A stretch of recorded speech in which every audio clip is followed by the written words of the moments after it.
സത്യനന്ദിക്കാടിൻ്റെ സിനിമകളിൽ ഏറ്റവും കൂടുതൽ ഹിറ്റ് പാട്ടുകൾ കൊടുത്തിട്ടുള്ള ഒരു കോംബോ എന്ന് പറയുന്നത് കൈതപ്പുറവും ജോൺസനുമാണ്.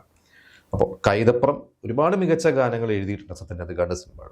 അപ്പോൾ കൈതപ്പുറവും സത്യനന്ദിക്കാടുമായിട്ടുള്ളൊരു ബന്ധം, എങ്ങനെ കൈതപ്പുറം സത്യനന്ദിക്കാടിൻ്റെ സിനിമകളിലോട്ട് എൻ്ററായി എന്നുള്ളതിന് ഒരു കഥയുണ്ട്. ആ ഒരു കഥയാണ് ഇന്ന് ഞാൻ നിങ്ങളോട് പ്രധാനമായിട്ട് ഡിസ്കസ് ചെയ്യാൻ പോകുന്നത്.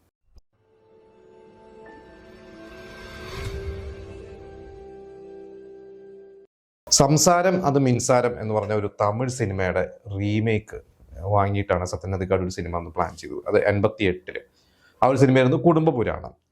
അപ്പോൾ അതിൻ്റെ റൈറ്റ്സ് വാങ്ങി അന്ന് സത്യനന്ദിക്കാടിൻ്റെ തന്നെ സ്ഥിരം റൈറ്ററായ ശ്രീനിവാസനുമായിട്ട് ഒരു ഡിസ്കഷൻ ഇരിക്കുന്നു. അപ്പോൾ അവർ കോഴിക്കോടാണ്, അവരവിടെ ഒരു ഡിസ്കഷൻ ഒരു ഹോട്ടലിൽ ഇങ്ങനെ ഇരിക്കുന്നു. അപ്പോൾ കുറേ ഡിസ്കഷൻസ് ഇങ്ങനെ നടക്കുന്നുണ്ട്, പല ചർച്ചകൾ, സാഹിത്യവും രാഷ്ട്രീയം, അങ്ങനെ പല ചർച്ചകൾ. പക്ഷെ ഒരു പ്രോപ്പർലി ഒരു തിരക്കഥയിലേക്കോ ലാൻഡ് ചെയ്യാൻ പറ്റുന്നില്ല. അപ്പോൾ ഇവർ റൈറ്റ്സ് വാങ്ങിയിട്ട് അതെങ്ങനെ മലയാളിവൽക്കരിക്കാം, അതേപടി ഒരു കോപ്പി പേസ്റ്റ് അല്ല അവർ ഉദ്ദേശിക്കുന്നത്. എങ്ങനെ അതൊരു മലയാളിവൽക്കരിച്ച് ചെയ്യാം, എങ്ങനെ ക്യാരക്ടേഴ്സിന് ഇവിടുത്തെ ക്യാരക്ടേഴ്സായിട്ട് എസ്റ്റാബ്ലിഷ്ഡ് ആകാം, അങ്ങനെ കുറേ കാര്യങ്ങൾ ഒരു പ്ലാനിങ് ഉണ്ട്. പക്ഷെ ഒരു കഥയിലേക്ക് തന്നെ പ്രോപ്പർലി ഇവർക്ക് ലാൻഡ് ചെയ്യാൻ പറ്റുന്നില്ല, കഥയിലേക്ക് നല്ല ഒരു തിരക്കഥ ഫോർമാറ്റിലേക്ക് എത്താൻ പറ്റുന്നില്ല. അപ്പോൾ മിക്ക ദിവസവും രാവിലെ ശ്രീനിവാസൻ നേരത്തെ എഴുന്നേക്കും, അത് കഴിഞ്ഞാണ് സത്യനന്ദിക്കാട് എഴുന്നേക്കുക, ഒരു പത്രവായന, അങ്ങനെയൊക്കെയാണ് എൻ്റെ രീതിയിൽ പോകുന്നത്. അപ്പോൾ ഒരു ദിവസം ഇവർ ആ ഹോട്ടൽ റൂമിലെ ഒരു വരാന്തയിൽ അവരവിടെ ഇരുന്ന് സംസാരിച്ചുകൊണ്ടിരിക്കുമ്പോൾ ഒരു ചെറുപ്പക്കാരൻ, താടിയൊക്കെ വളർത്തി, ഒരു സുമുഖനായ ഒരു ചെറുപ്പക്കാരൻ ബാഗ് തൂക്കിയിട്ട് കയ്യിലൊരു പുസ്തകമായിട്ട് നടന്നു പോകുന്നു. അപ്പോൾ പെട്ടെന്ന് ഇവർ കണ്ടു കഴിഞ്ഞപ്പോൾ ശ്രീനിവാസൻ സത്യനന്ദിക്കാടിനോട് ചോദിച്ചു, ഇത് കൈതപ്പുറം ദാമോദരൻ നമ്പൂതിരി അല്ലേ എന്ന് ചോദിച്ചു.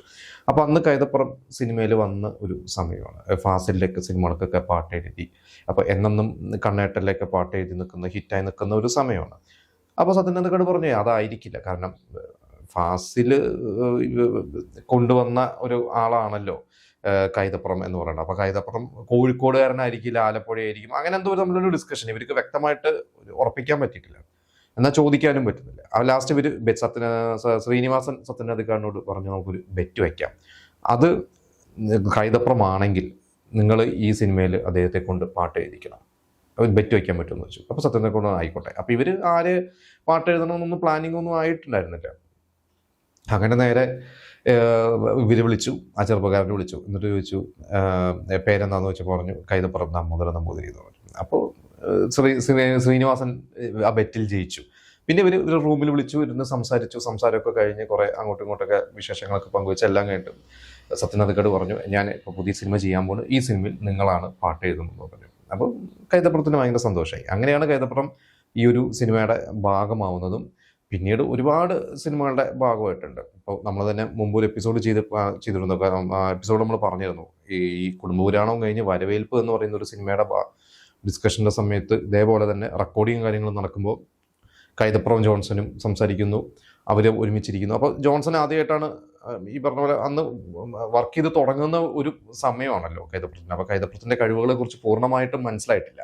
അപ്പോൾ അന്ന് ജോൺസൺ മാഷ് പറഞ്ഞു ആദ്യം വെള്ളാരപ്പൂമല എന്ന് പറഞ്ഞുള്ള ആ ഒരു പാട്ട് എഴുതി, അത് കഴിഞ്ഞിട്ട് ദൂരെ ദൂരെ എന്ന് പറയുന്ന ആ ഒരു പാട്ട്. അപ്പോൾ ജോൺസൺ പറഞ്ഞു ഞാനൊരു മ്യൂസിക് ഇട്ടാൽ നിങ്ങൾക്ക് അത് വെച്ച് ലിറിക്സ് എഴുതാൻ പറ്റുമോ എന്ന് ചോദിച്ചു. ഒരു മ്യൂസിക് ഇട്ടു. അപ്പം തന്നെ കൈതപ്പുറം വരികൾ എഴുതി. അപ്പോൾ അദ്ദേഹത്തിൻ്റെ ഉള്ളിൽ ഒരു കവിതയുണ്ട്, അദ്ദേഹം നിസ്സാരക്കാരനല്ല, അദ്ദേഹത്തിൻ്റെ ഉള്ളിൽ സംഗീതമുണ്ട്, അദ്ദേഹം ഒരു കവി മാത്രമല്ല ഒരു സംഗീതജ്ഞൻ കൂടിയാണ് എന്ന് ജോൺസണിൻ്റെ ഒരു കോംപ്ലിമെൻ്റ് അന്ന് കിട്ടിയിരുന്നു. പിന്നീടാണ് അവരൊരു ഹിറ്റ് കോംബോ വരുന്നത്, ഒരുപാട് സിനിമകൾ പാട്ടുകൾ എഴുതിയിട്ടുണ്ട്. ഇതെല്ലാം കഴിഞ്ഞ് ഇതിൻ്റെ ഒരു ട്വിസ്റ്റ് എന്ന് പറയുന്നത് വർഷങ്ങൾക്ക് ശേഷം ഇപ്പോൾ ശ്രീനിവാസൻ മരിക്കുന്നതിന് കുറച്ച് നാളുകൾക്ക് മുമ്പ് ഇതുപോലെ തന്നെ ഒരു സദസ്സിൽ ഇരുന്നിട്ട് ശ്രീനിവാസൻ സത്യനന്ദിക്കാടിനോട് പറഞ്ഞു ഞാൻ നിങ്ങളെ പറ്റിച്ചതാണ്. അതായത് ശരിക്ക് കൈതപ്പുറത്തിനെ ഫാസിലിന് പരിചയപ്പെടുത്തി കൊടുത്തത് ഒരു തോമസ് എന്ന് പറയുന്ന ഒരു വ്യക്തിയാണ്. അദ്ദേഹം ശ്രീനിവാസൻ്റെ സുഹൃത്താണ്.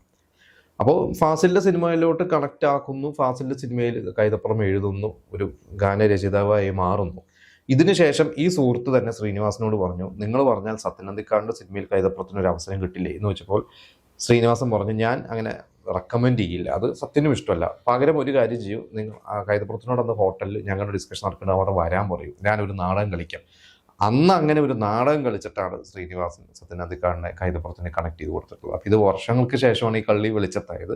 അപ്പോൾ അതൊരു തമാശ പോലെയാണ് സത്യനന്ദിക്കാട് അത് എടുത്തതും. അപ്പോൾ കാരണം സത്യനന്ദിക്കാടിന് ഒരു ഭാഗ്യം തന്നെയാണ്, കൈതപ്രത്തിനെ കിട്ടി, എത്രയോ ഹിറ്റ് ഗാനങ്ങൾ കൈതപ്രത്തിനെ കൊണ്ട് എഴുതിക്കാൻ പറ്റി എന്ന് പറയുന്നത് മഹാഭാഗ്യമായിട്ട് തന്നെയാണ് സത്യനന്ദിക്കാടും കരുതുന്നത്. കുടുംബപുരാണം എന്ന് പറയുന്ന സിനിമയെക്കുറിച്ച് പറയുമ്പോൾ വേറൊരു രസകരമായിട്ടുള്ള കാര്യം നമ്മൾ പറഞ്ഞു, ശ്രീനിവാസനും സത്യനന്ദിക്കാടും കൂടി ഡിസ്കഷൻ ഇരിക്കുന്ന ഇവർ കഥ ആലോചിക്കുന്ന ഒരു സമയത്താണ് കൈതപ്രത്തിന്റെ എൻട്രിയും കാര്യങ്ങളൊക്കെ.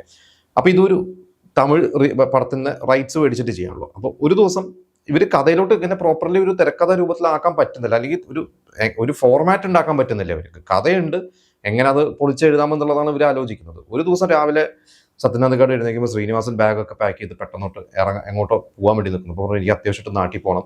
എന്നിട്ട് പറഞ്ഞു, നമുക്ക് ഇത് ചെയ്യാൻ പറ്റില്ല ഈ സിനിമ, ഇത് ഞാൻ ഇതൊന്ന് ഒഴിവാവുകയാണ്, സത്യന് വേണമെങ്കിൽ എസ്കേപ്പ് അടിച്ചോ എന്തോ പറഞ്ഞ് ഇറങ്ങിപ്പോയി. പക്ഷേ സത്യനന്ദിക്കാട് സിനിമ ചെയ്തേ പറ്റുള്ളൂ, കാര്യം പ്രൊഡക്ഷൻ കാര്യങ്ങളൊക്കെ പ്ലാൻ ചെയ്തു. അദ്ദേഹം നേരെ ചാലക്കുടിക്ക് പോയി ലോഹിദാസിനെ കണ്ടു. അന്ന് ലോഹിദാസ് കിരീടവും കിരീടമായിട്ടില്ല, തനിയാവർത്തനവും എഴുതാപ്പുറങ്ങളും കഴിഞ്ഞ് നിൽക്കുകയാണ്. അപ്പോൾ ആ രണ്ട് സിനിമകളും അത്യാവശ്യം അഭിപ്രായം കിട്ടി, പക്ഷെ ഒരു കമേഴ്ഷ്യൽ ഹിറ്റ് റൈറ്ററായി മാറിയിട്ടില്ല.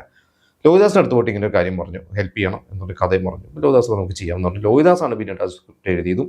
അത് അത്യാവശ്യം അഭിപ്രായമൊക്കെ കിട്ടിക്കഴിഞ്ഞാൽ ശ്രീനിവാസൻ തന്നെ പറഞ്ഞു, എനിക്ക് അതിൽ അങ്ങനെ ഒരു സിനിമ കണ്ടെത്താൻ പറ്റിയില്ല, അത് ലോഹിക്ക് അത് സാധിച്ചു, അതൊരു റൈറ്ററുടെ ഒരു മിടുക്ക് തന്നെയാണെന്ന് പറഞ്ഞാൽ ശ്രീനിവാസൻ എന്ന് വളരെ പോസിറ്റീവായിട്ട് തന്നെയാണ് സംസാരിച്ചിട്ടുള്ളത്. എന്നിട്ട് കുടുംബപുരാണം നിങ്ങൾ പലരും കണ്ടിട്ടുണ്ടോ, എനിക്കൂടെ അതിൻ്റെ തമിഴ് സംസാരം അത് മിൻസാരം എന്നുള്ള സിനിമ രഘുവരനൊക്കെയാണ് അഭിനയിച്ചിട്ടുള്ളത്.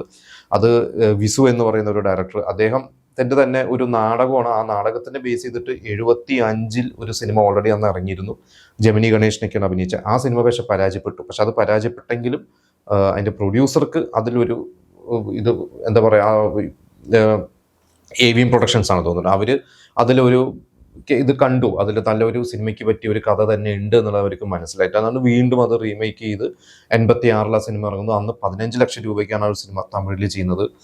വളരെ ചുരുങ്ങിയ ദിവസങ്ങൾ കൊണ്ട് ഷൂട്ട് ചെയ്ത് തീർക്കുന്നു. പക്ഷേ ആ സിനിമ 25 ആഴ്ച ആ സിനിമ ഓടി അത്യാവശ്യം നല്ലോണം കളക്ട് ചെയ്തു. ആ വർഷത്തെ നാഷണൽ അവാർഡ് മികച്ച കലാമൂല്യമുള്ള ബെസ്റ്റ് പോപ്പുലർ സിനിമയ്ക്കുള്ള ജനപ്രീതി നേടിയ സിനിമയ്ക്കുള്ള അവാർഡും കിട്ടി. ഇതെല്ലാ ഭാഷയിലേക്കും, തെലുങ്കിലേക്കും അതുപോലെ തന്നെ ഹിന്ദിയിലേക്കൊക്കെ റീമേക്ക് ചെയ്തിട്ടുള്ള സിനിമയാണ്. അങ്ങനെ മലയാളത്തിലും ആ ഒരു സിനിമ റീമേക്ക് ചെയ്തത്. ഇവിടെ വളരെ അപൂർവ സിനിമകൾ മാത്രമേ ഇന്നിപ്പോൾ അങ്ങനെ മറ്റു ഭാഷയിൽ നിന്ന് മലയാളത്തിലോട്ട് റീമേക്ക് ചെയ്യുന്നില്ല. പക്ഷെ അന്നൊക്കെ അങ്ങനെ ഉണ്ടായിരുന്നു. അതിൽ തമിഴ് സിനിമകളൊന്നും അല്ലെങ്കിൽ തെലുങ്ക് സിനിമകളൊന്നും മലയാളത്തിലോട്ട് കൊണ്ടുവന്ന് വിജയിച്ച ഒരു കുറച്ച് സിനിമകൾ എടുത്തു കഴിഞ്ഞാൽ അതിന് മുന്നിൽ നിൽക്കുന്ന ഒരു സിനിമ. ഞാൻ അവിടെ ഒരു ആർട്ടിക്കിൾ വായിച്ചിരുന്ന ഒരു മികച്ച ഒരു 10 സിനിമകൾ റീമേക്ക് സിനിമകൾ, അതായത് മറ്റു ഭാഷയിൽ നിന്ന് മലയാളത്തിലോട്ട് റീമേക്ക് ചെയ്ത ഒരു 10 മികച്ച സിനിമകൾ ഒരു സിനിമ തന്നെയാണ് കുടുംബപുരാണം എന്ന് പറഞ്ഞാൽ. ഞാൻ ഏതോ ഒരു പോർട്ടലിൽ അവരുടെ ഒരു ആർട്ടിക്കിൾ ഞാൻ വായിച്ചിട്ടുണ്ടായിരുന്നു. അപ്പോൾ എന്തായാലും കുടുംബപുരാണം എന്ന് പറയുന്ന ഒരു സിനിമയും അതിൻ്റെ ഒരു തമിഴ് ഒറിജിനൽ സിനിമയും നിങ്ങൾ കണ്ടിട്ടുണ്ടെങ്കിൽ നിങ്ങൾ അതിനെക്കുറിച്ചുള്ള ഒപ്പീനിയൻ നമ്മളോട് പറയുക. എന്തായാലും സത്യനന്ദിക്കാട് കൈതപ്രം കൂട്ടുകെട്ടുള്ള പാട്ടുകളെ കുറിച്ച് അല്ലെങ്കിൽ നിങ്ങളുടെ ഫേവറേറ്റ് പാട്ട് അതും നമുക്ക് കമൻറ്റ് ചെയ്യാം.